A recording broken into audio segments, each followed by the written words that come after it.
I was home alone, but I wasn't alone. This happened to me in 2021 when I was 18.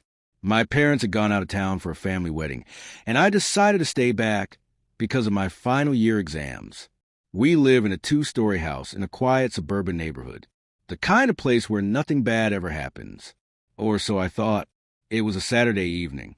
I had just made some instant noodles and was watching Netflix in the living room. Everything felt normal. I even remember thinking how peaceful it was to have the whole house to myself. Around 11 p.m., I started feeling uneasy, like someone was watching me. At first, I laughed it off as paranoia, but the feeling didn't go away. In fact, it got worse. I paused the show I was watching and just sat there listening. The house was completely silent. Too silent. That's when I heard it. The faint sound of a door creaking upstairs. I froze. I knew I hadn't gone upstairs all day, and I knew all the doors were closed. My first instinct was to grab something for self-defense. I picked up a kitchen knife and slowly made my way up the stairs. Every step felt heavier than the last. I checked each room, turning on all the lights. Nothing. No one. I even checked the closets and under the beds. Still nothing. I was starting to feel stupid, like maybe I was just overthinking everything. I went back downstairs and locked all the doors and windows, just to be safe. Then I double-checked the front door and went to bed with my bedroom door locked. It was around 2:30 a.m. when I woke up to the sound of footsteps. This time, they were inside my room. At first, I thought I was dreaming.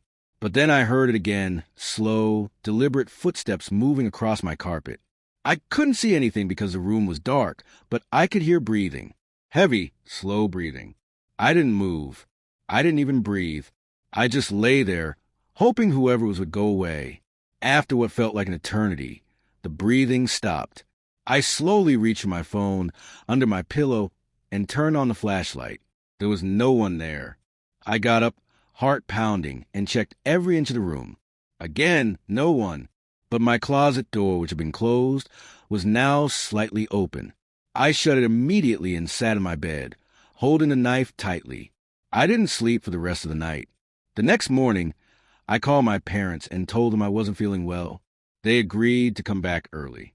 But the story doesn't end there. Later that day, I was cleaning the kitchen when I noticed something odd. A glass from the top shelf had fallen and shattered on the floor. The weird part, there was no way it could have fallen unless someone had moved it. Then I checked the back door. The lock was scratched, like someone had tried to pick it. That's when it hit me. Someone had been in the house. I called the police. They came and checked everything, but found no signs of forced entry. Still, they believed someone might have broken in and hid somewhere, maybe even while I was home. I never found out who it was or how they got in, but to this day, I still wake up sometimes thinking I hear breathing in the dark, and I always check the closet. The end story. The knock at 3:17 a.m. It was a cold Friday night in December. My name's Eric, and I was 17 at the time. My parents had gone out of town for the weekend, and my younger sister was staying at a friend's place.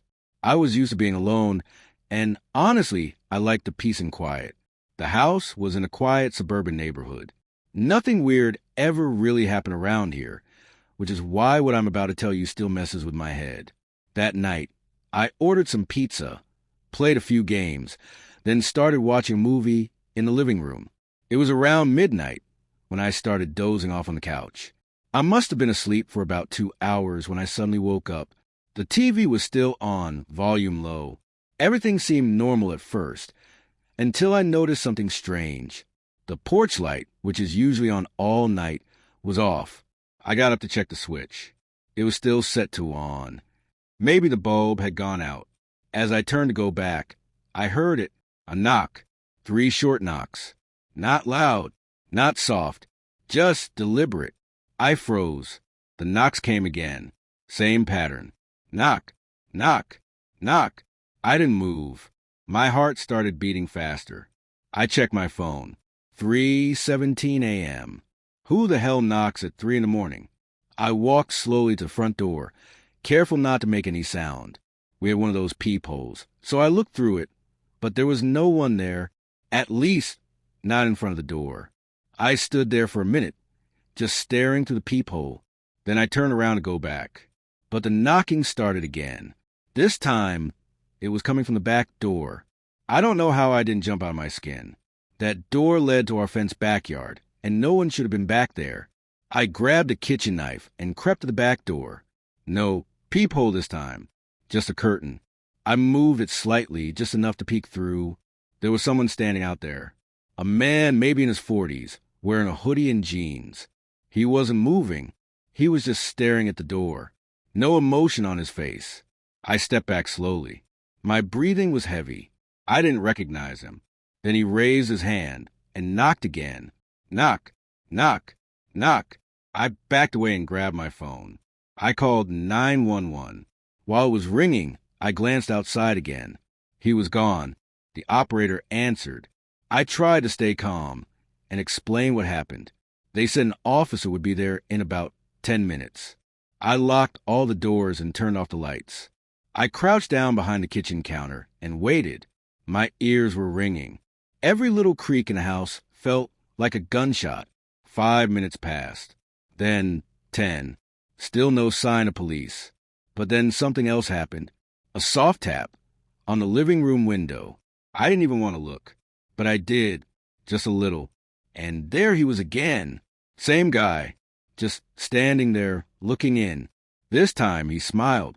It wasn't a normal smile. It was slow, like he knew something I didn't. Then he disappeared again. When the cops finally showed up, I nearly collapsed. I let them in and told them everything. They searched the area, but didn't find anyone. No footprints. Nothing. They said it might have been a prank, but I knew better. That wasn't a prank. That guy knew what he was doing. I didn't sleep the rest of the night, and I haven't stayed home alone since. Even now, a year later, every time I hear a knock, especially at night, I freeze because I still remember his face and that smile. But that wasn't the end. A few days later, I was at school when a cop showed up at the front office. He asked for me. I thought maybe they'd caught the guy, but no. They asked me to come to the station. Said they wanted to follow up on what happened. At the station, they showed me a security photo taken from a house a few streets down. The man in the image was the same one I saw that night. He had been caught on a Ring doorbell cam, trying to open someone else's back door. Same hoodie, same blank stare. Then they told me something worse. They'd found a car abandoned in the woods a few miles from my neighborhood. Inside the trunk were duct tape, gloves, and a kitchen knife. They believed it was connected, but the man was still missing. Weeks passed, then months. I tried to move on. Got used to sleeping with a baseball bat next to my bed. Got better at ignoring late-night creaks. Until last month, I was home alone again, just for one night. Around 3 a.m., I woke up to use the bathroom. On my way back, I passed by the hallway window. There was a note taped to the outside of the glass. I opened the window and pulled it off. It was just a torn piece of paper. One sentence, written in sloppy black marker. You looked right at me. I dropped the note and backed away. I called the police again. This time, they took it seriously. They put a patrol car outside our house every night for a week. Nothing else happened. But I can't shake the feeling he's still out there, watching, waiting. Every time the wind hits the house, every time something taps on the glass, I remember those knocks. Knock, knock, knock. It's been over a year now, and I still don't know what he wanted. But part of me is sure he'll come back. And next time he might not knock. The end story. We're never gone. It was a cold December evening when I first noticed something strange. My parents had left town for a few days to attend a wedding, and I had the house to myself. I'm 19, and this was the first time I was staying completely alone for more than a night. At first, I was excited. I had the whole place to myself. No one to tell me when to sleep, what to eat, or what to watch. That night, I made some popcorn, turned off the lights, and started watching a horror movie. Halfway through, I heard something from outside the living room window. It sounded like footsteps on the leaves. I paused the movie and muted the TV. There was silence for a few seconds, then a soft crunch again. I stood up and walked slowly to the window. It was dark outside, but the porch light gave a little visibility. I didn't see anything. Maybe it was just a cat or a raccoon. I tried to shake it off. About 10 minutes later, there was a knock at the door. Not a normal knock. It was slow. 1 pause, 2 pause, 3. I wasn't expecting anyone, and no one ever comes over that late. I walked up to the peephole and looked. No one. I turned on the porch light. Still, no one. I opened the door slowly and looked around. The street was empty, dead silent. Now I was starting to feel uneasy. I locked the door again, double-checked the back door, then went upstairs to my room. I kept the lights on and lay on my bed, scrolling on my phone. At around midnight, I started hearing tapping sounds. It wasn't from the window this time. It sounded like it was coming from inside the house. I muted my phone and sat up. The tapping continued, soft but deliberate. It was coming from downstairs. I grabbed a baseball bat from my closet and slowly walked out of my room. Every step felt heavy. I tiptoed down the stairs, trying not to make a sound. The tapping had stopped. I reached the bottom, and everything looked normal. Then I saw it. The door to the basement was slightly open. We never leave it open. I was sure I had locked it earlier. I walked over and pulled the door shut, locking it. I turned to head back upstairs, but that's when I heard something I'll never forget. A voice, a whisper, coming from the basement. It said my name. Ethan. My heart dropped. I froze completely. I just stood there listening. Nothing. Then, another whisper. Louder. Ethan, open the door. I ran upstairs, locked my room door, and called the police. I told them someone was in my house, hiding in the basement. They said a car was on the way. While I waited, I sat in the corner with the bat, shaking. 15 minutes felt like an hour. The cops finally arrived. They went straight to the basement. I stayed upstairs, too scared to move. After a few minutes, one of the officers called me down. They didn't find anyone, but they found something else. A sleeping bag, empty food wrappers, a knife. Someone had been living in my basement for at least a few days. The scariest part? They found a phone, and on it were dozens of pictures of me, sleeping, brushing my teeth, watching TV, all taken through small vents and cracks. They never caught the person. To this day, I still don't know who it was or how long they were watching me, but I've never stayed home alone again. Second story. The second time something like this happened was nearly a year later. I had moved into a small apartment not far from my college campus. I tried to forget everything that happened, convinced myself it was a one-time nightmare. But this time, it didn't come from the basement. It came from the attic. I was home on a Saturday night, working on a research paper. It was around 1 a.m. when I heard something above me. I paused my music and listened. It sounded like something crawling across the attic floor. At first, I thought it could be a squirrel or a raccoon again, but the footsteps were heavy. Too heavy. I grabbed a chair, stood on it, and opened the attic latch. I didn't go all the way up. Just pushed the panel enough to peek with a flashlight. Nothing. Silence. I closed it again and tried to shake off the nerves. The next night, the noise returned. But this time it was different. Something was dragging, like fabric across wood. Then there was a loud bang, as if something fell over. I called maintenance the next morning and asked if anyone had access to the attic. They said no. It was sealed unless I opened it. I didn't know what to do. That night, I kept the lights on and didn't sleep. Around 3 a.m., I heard again. This time, a deep thud, and then a voice. A low whisper. I couldn't make out the words. I got up slowly, heart racing, and went into the kitchen. That's when I noticed something disturbing. A chair had been moved. One of the dining chairs was now facing my bedroom door. I hadn't touched it. That's when I checked my apartment door. Still locked. Windows? Locked too. I checked every room, and nothing seemed off except the attic. I climbed the chair again and opened the hatch wider this time. The smell hit me first. Damp, moldy, like old fabric. I shone the flashlight around. In the far corner, I saw something that didn't belong. A pile of clothes, a torn blanket, a water bottle. Someone had been living up there. Again, I backed down and called the police. Again, they searched the attic, found the same stuff, but no person. But the officer said something that made my skin crawl. He looked at the blanket and said, "This is warm. They were here tonight." After that, I moved back in with my parents. I couldn't take another chance. But even now, sometimes when I'm lying in bed, I swear I hear something just above me. A creak, a shift, a whisper. Maybe it's nothing. Maybe I'm just paranoid. Or maybe they never really left. End of story. The shadows in my house.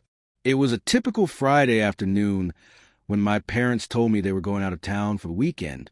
It wasn't unusual. They would leave me alone every so often to visit relatives or for business trips. I was used to it. I lived in a quiet suburban neighborhood, and the house always felt safe and secure. The evening passed without anything unusual. I ordered some takeout, watched a few episodes of my favorite show, and then decided to go to bed around midnight.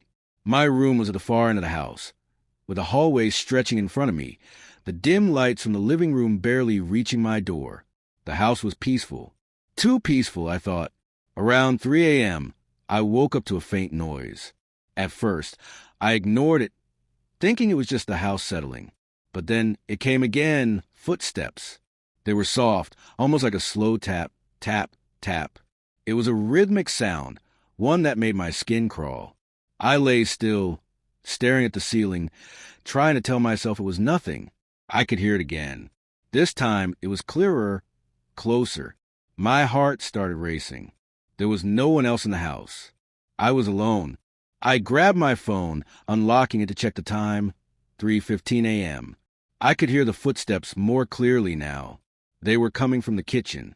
I swallowed hard, staring at the door, my mind racing. There was no way someone had broken in. All the doors and windows were locked. I checked them before going to bed. I didn't know what to do. Part of me wanted to get up and investigate. The other part wanted to hide under my covers and hope whatever was would go away. After a few seconds of internal debate, I decided to check it out. I quietly got out of bed, my feet making no sound on the carpet. The house was unnervingly quiet, save for those footsteps. They continued, now slow and dragging, like someone was walking with great effort. I crept down the hallway, my breath shallow and fast. The living room was dark, except for the dim light coming from the kitchen. I stood at the edge of the hallway, peering around the corner. The kitchen light flickered once and then stayed steady. I couldn't see anyone. With trembling hands, I reached for the light switch, flipping it on. The kitchen was empty. I stepped inside, my eyes scanning the room. The back door was slightly ajar, the wind pushing it just enough to cause it to creak. I quickly went over to close it. As I did, I thought I saw something move out of the corner of my eye. A shadow darting across the hallway. I spun around, but nothing was there. I closed the door and locked it, feeling an unsettling chill wash over me. It was just the wind, I thought. Maybe the sound had been caused by the door creaking or something falling in the kitchen. Still, my mind was on edge, and I didn't feel safe in the house anymore. I decided to check the locks on the front and back doors again, making sure everything was secure. I felt a little better after double-checking everything. I returned to my room and locked the door behind me, but I couldn't shake the feeling that I wasn't alone. I tried to calm myself, telling myself it was just nerves. But then I heard it again, the sound of footsteps. This time they were upstairs. I froze. The sound was unmistakable, slow, deliberate steps coming from the second floor. I had to be hearing things. There was no one up there. No one could have gotten in without me hearing it. I grabbed my phone and texted my parents. I needed to hear from them, to know everything was okay, but I didn't get a reply. I stood there for what felt like an eternity, my phone pressed to my ear as I tried calling my mom. No answer. I texted her again. Still nothing. The footsteps were getting closer now, closer to the stairs. The sound of them echoing down the hall was enough to send a shiver down my spine. I had to check it out. I had to know if someone had gotten in. My heart thumped loudly in my chest as I crept toward the stairs. The old wood beneath my feet creaked, and I winced at the sound. I was trying to be as quiet as possible, but I knew there was no way to hide my presence. As I reached the top of the stairs, I could see a shadow move at the end of the hallway, just beyond the bathroom. My blood ran cold.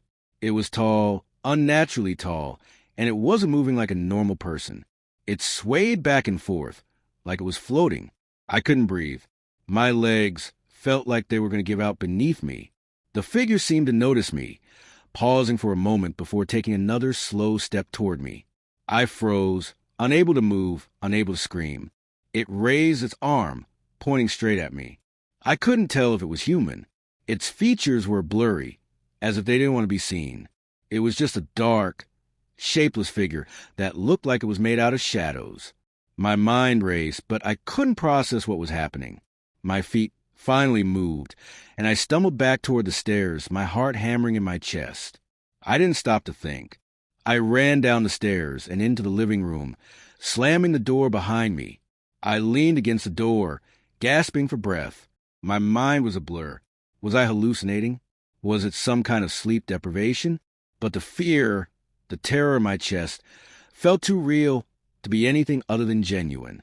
The house was silent now, eerily silent. I quickly grabbed my phone again, trying to call my parents once more. The call went straight to voicemail. Panic surged through me. I needed to get out of the house. I didn't feel safe. Not anymore. I grabbed my keys and rushed to the front door, only to find that it wouldn't open. I pulled harder, but the door refused to budge. I turned and ran to the back door. Locked. Every door in the house was locked. I couldn't escape. I felt trapped. Then I heard it. Soft whispers, faint but distinct. They seemed to be coming from the walls. From everywhere. Come closer, the voices whispered. We need you. I spun around, my breath coming in ragged gasps. The shadows were moving again, creeping across the floor, curling up the walls, just out of reach. They were closing in on me. I tried to shout, but no sound came from my mouth. I reached the door again, but it was useless. The shadows enveloped me, growing thicker, more oppressive. They were suffocating me. Just as I thought I couldn't take it anymore, I heard sirens in the distance, faint but growing louder. I rushed to the window, desperate to see if help was coming. The shadows seemed to notice, shifting as I looked out. They moved, almost like they were retreating from the sound. When the police arrived, they found me standing in front of the door, trembling and barely able to speak. I couldn't explain what had happened. All I could do was stare at the house, wondering if I'd ever be able to go back in. They found nothing. No signs of forced entry. No intruders. No traces of anything supernatural. But I knew what I had seen. I knew what I had felt. And to this day, I still hear the whispers faintly in the back of my mind. The shadows still linger in my thoughts. They never really left. The end stadi. Alone at Home by Noman. It happened 3 years ago, during winter break. My name's Daniel, and at the time I was 19, living with my parents in a quiet suburb just outside Denver. My parents had planned a trip to Arizona to visit my aunt for the holidays, but I couldn't go because of work. So for 4 nights, I was home alone. The first 2 nights were normal. I worked the evening shift at a local bookstore, came home around 9, ate, watched some YouTube, and went to bed. Our neighborhood was always peaceful. Nothing ever really happened there. But the third night was different. I got home around 9:15. It had snowed a bit while I was at work, and the streets were empty. I parked the car in the driveway and walked up the path to our front door. I noticed something immediately. The porch light was off. I always leave it on. When I unlocked the door and stepped inside, I had this weird feeling. Not fear, just discomfort. The kind that makes your skin tighten a bit. The house was dark and quiet. I flicked on the hallway light and went to kitchen. Everything looked the same. Nothing seemed out of place. I warmed up some leftover pizza, ate standing in the kitchen, then went to my room upstairs. I played a game on my laptop for about an hour, then lay in bed watching videos. Around 12:30 a.m., I turned off the light and tried to sleep. At 2:17 a.m., I woke up, not to sound, not to a nightmare. I just Woke up. My room was completely dark, but I always sleep with the door slightly open, and through the gap I could see the hallway light was on, which was weird. I was sure I'd turned it off before going to bed. I sat up and listened. Nothing. No footsteps. No voices. Just silence. I got up and peeked out the door. The hallway was empty, but the light was definitely on. I walked out slowly and checked the upstairs rooms. My parents' bedroom, my sister's old room, the guest room. All empty. All untouched. I turned off the hallway light and went back to bed, trying to shake off the unease. The next morning, everything was normal again. I went to work, came back, nothing strange. Until that night, the final night. I remember clearly it was a Sunday, cold, windy, and cloudy. I got home at 8:40, a bit earlier than usual. As I walked up to the front door, I noticed something that made my stomach turn. Footprints. In the snow. Not mine. These were bigger. And they didn't lead to the door, they led away from it. I followed them with my eyes. They curved around the side of the house and disappeared into the backyard. I stood there for a long minute, unsure what to do. Finally, I went inside quickly, locked the door, and checked every window and back door in the house. All locked. Still, I couldn't shake the feeling that something was off. I kept the lights on in every room that night. Around midnight, I heard something downstairs. A soft thud, like someone bumping into furniture. I froze in bed. It had come from the living room. I grabbed my phone and slowly crept to the top of the stairs. The lights were still on. I didn't hear anything for a moment, then another sound, like breathing. Heavy, uneven. It was real. I wanted to call the police, but I was scared they'd think I was overreacting. I didn't have proof. Maybe it was just the house settling. Maybe I was tired. But then I saw something move. From the top of the stairs, I had a partial view of the living room. And behind the couch, just at the edge of the wall, something shifted. Someone was standing there, not moving, not talking, just standing behind the couch. I slowly backed into my room, shut the door quietly, and locked it. My hands were shaking as I dialed 911. The operator answered quickly, and I whispered that someone was in my house. She told me to stay on the line and hide if I could. I slipped into my closet and stayed there in complete silence. A few minutes passed. Then I heard footsteps coming up the stairs. Slow, heavy, deliberate. I held my breath. The steps stopped right outside my room. I could hear my own heart pounding. Then came the sound of the doorknob turning. It didn't open. Thank God I had locked it. But the person outside turned again, harder this time. Then silence. And then footsteps again, moving away, down the stairs. I stayed in the closet until I heard the sirens. The police arrived in under 10 minutes. They found the back door forced open. The lock had been broken clean. Whoever it was had escaped through the woods behind our house. The officer said it looked like the intruder had been watching the house. Maybe knew I was alone. There were cigarette butts near the back fence, old footprints. He'd probably been casing the place for days. They never caught him. After that night, I moved in with a friend until my parents came back. I didn't stay in that house alone again. To this day, I don't know what he wanted. He didn't steal anything. He didn't speak. He just stood behind the couch and waited, and that image still haunts me. Me standing at the top of the stairs, looking down, and knowing someone else was in the house, watching me. The end story. I live in a quiet suburb just outside of Minneapolis. My parents travel a lot for work, so being home alone isn't new for me. I'm 19, taking online college courses, and I work a night shift at a local diner on weekends. That week in September, both my parents were in Florida for a real estate conference, so I had the house to myself for 5 days. It was Wednesday night when this all happened. The day had gone pretty normal. I'd done some assignments, watched YouTube, and ordered takeout. Around 10 p.m., I was in the living room watching a Netflix documentary. It was raining lightly outside, not storming, just the kind of rain that taps the windows and makes you feel cozy. I remember thinking how peaceful the night felt.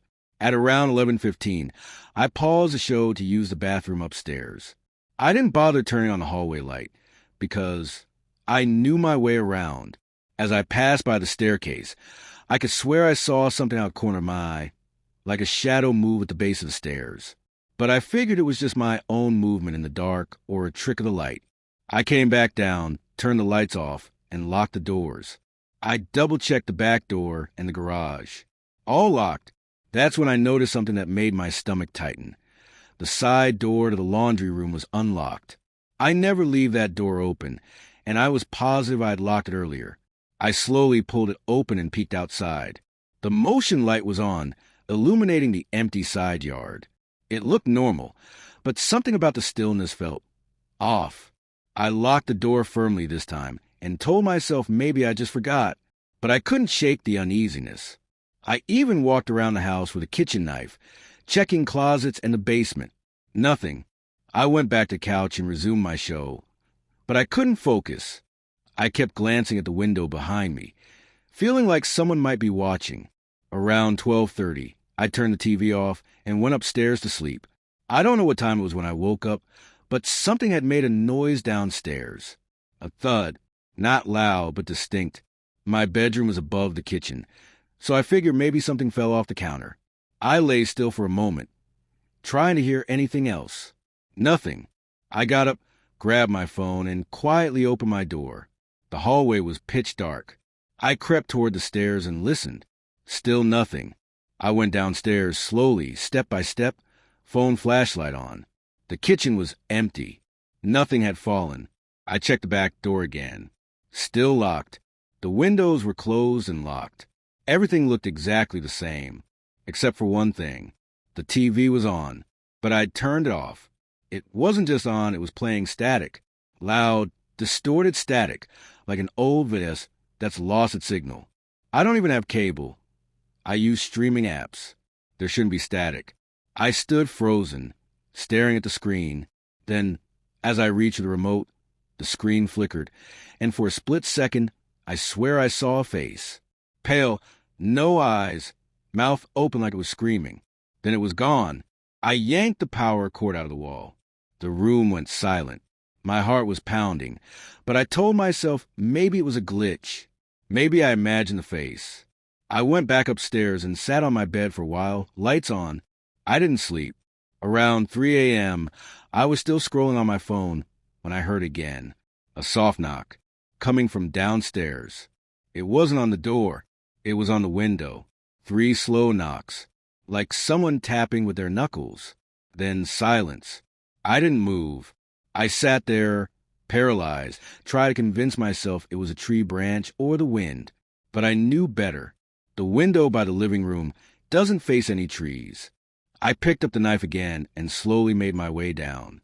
Every step creaked louder than I wanted. I peeked into the living room. Nobody. I checked the window. No one. But something was written on the glass. Not scratched, not fogged. It was drawn with something thick and black. A single word. Hi. I froze. My throat went dry. I hadn't heard the window open. I hadn't heard anything but the knock. And yet, somehow someone had written on the inside of the window. I wiped it off with a paper towel and backed away. I didn't call the cops. I don't know why. Maybe part of me still didn't believe it. Maybe I thought it would just stop. I went upstairs and locked my door, knife still in hand. Eventually, I must have dozed off. At 6:42 a.m., I woke up to my phone buzzing. My front door camera had triggered a motion alert. I opened the app. The footage was black. Just black static. Then it came back for a second. Just enough to see a figure. Blurry, hooded, standing directly in front of the camera. Not facing it. Just standing there. Still, like a statue. Then the feed cut again. I jumped out of bed, ran to the window, and looked outside. The driveway was empty. I ran downstairs. Every door was still locked. The windows were shut. I checked the camera system. No new recordings. The last footage was that black and white blur from 6:42. I started crying. I didn't know what else to do. I called my dad. I told him everything. He thought maybe someone was messing with me. A prank or a stalker. He told me to stay calm and that he'd fly back if anything else happened. He also told me to call the cops, just to report it. I did. A cop came by around 9 o'clock. I told him everything. He checked the perimeter, looked at the window, said there were no signs of forced entry. He seemed skeptical, told me to keep the doors locked and let them know if anything else happened. That day, I didn't leave the house. I didn't sleep. I just sat there, waiting. Nothing else happened that day. Or the next. I started to feel like maybe it was over, like maybe whoever was got bored, or realized I wasn't worth the trouble. Then came Friday night. It was around 11:45 p.m. I was in bed, scrolling my phone when I heard my name. Not loudly, not yelled, just whispered, like someone was standing outside my room. Josh. I sat up fast, heart racing. Josh, come out. It was a woman's voice. Soft, gentle, but wrong. I didn't move. I didn't make a sound. Then I heard my bedroom doorknob jiggle. I got up, knife in one hand, phone in the other, and called 911. The dispatcher answered, and I whispered what was happening. She told me to stay in the room, and that officers were on the way. For 3 minutes, I stood there, back to the wall, breathing as quietly as I could. Then, silence. No more whispers. No more sounds. Just silence. I waited until I heard the police knock on the door. They cleared the whole house, top to bottom. Nothing. They stayed with me while I checked the cameras. This time I had footage. At 11:43 p.m., the upstairs hallway camera showed something. Not clearly, but enough to make my skin crawl. A figure, crawling on all fours past my room. Pale, long limbs, no clothes. It moved in quick, jerky motions like it was glitching. Then it disappeared off frame. That was the last footage before the system cut out again. They searched again. Nothing. They suggested I stay somewhere else for the night. I agreed. I stayed at my friend Mark's place. I didn't tell him the full story, just that someone was messing with me and I needed a break. When I returned the next morning with my dad, who had flown in overnight, we found something else. The message on the window was back, still here. Only this time, it was carved into glass. The police came again. No fingerprints. No evidence. They couldn't explain how someone broke in, wrote a message, and escaped without leaving a trace. After that, my parents installed a new security system, reinforced the doors, and hired a private security company to monitor the house for a month. Nothing else ever happened after that. I still live in the house, still sleep in the same room. And sometimes when it's late and I'm alone, I think I hear something, a knock or a whisper or the static buzz of the TV. I tell myself it's in my head, because the alternative, that it's not over, is too terrifying to accept. The end.